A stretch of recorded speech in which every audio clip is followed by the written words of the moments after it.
Kenny finally graduated senior high school. What a great day is it! After the celebration, Kenny went to bed, grateful for such a rewarding experience.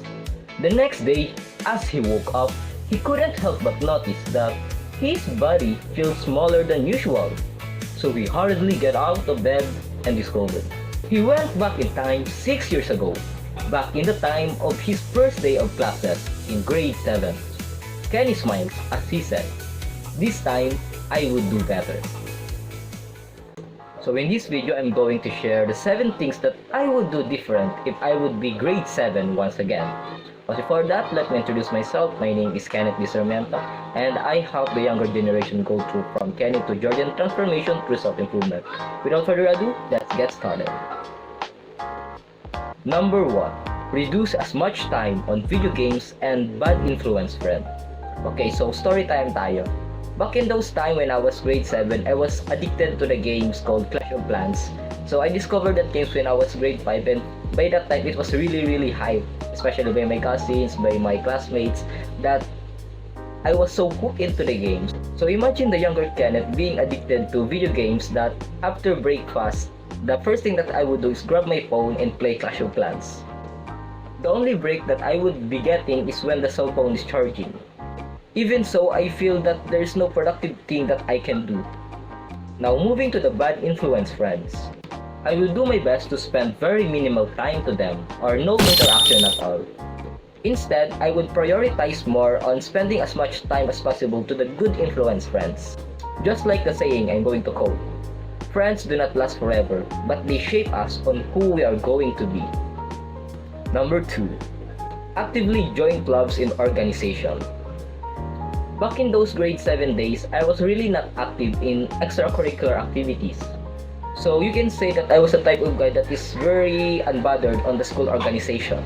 But looking back, it is through clubs and organization that you will meet really cool high quality students because they tend to perform well on academics and organization at the same time. It is also through this that you can have lots of good influence friends. And you can even find a good role model that can inspire you in the future. Number 3. Get over the fear of talking to people.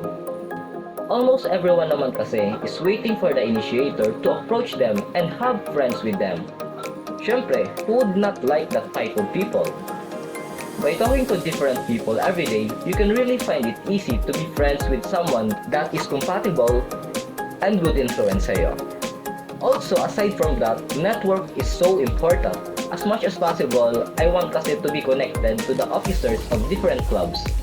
Let's be real, majority sa mga top performing students sa school is connected to at least one club. Number 4. Integrate good habits as part of your daily life.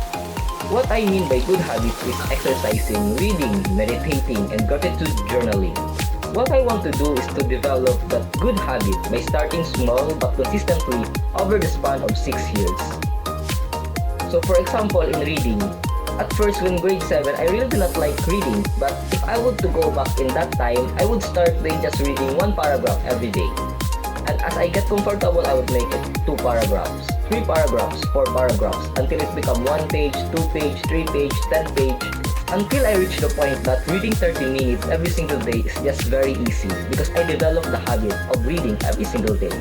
This is the type of activity kasi na hindi mo feel ang effect right now, but after 5 years, 10 years, and even 20 years, you will realize that it will really impact and change your life. Your future self will be grateful that you make it part of your everyday life. Number 5.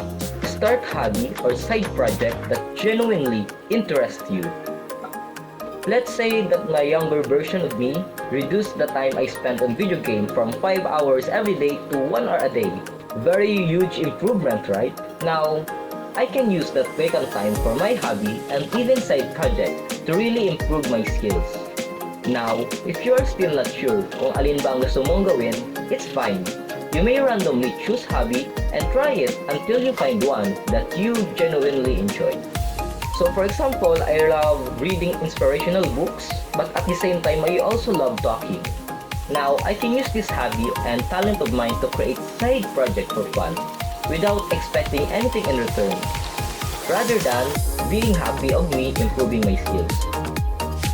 Just like the quote, many people overestimate what they can do in a year, but they underestimate what they can do in a decade.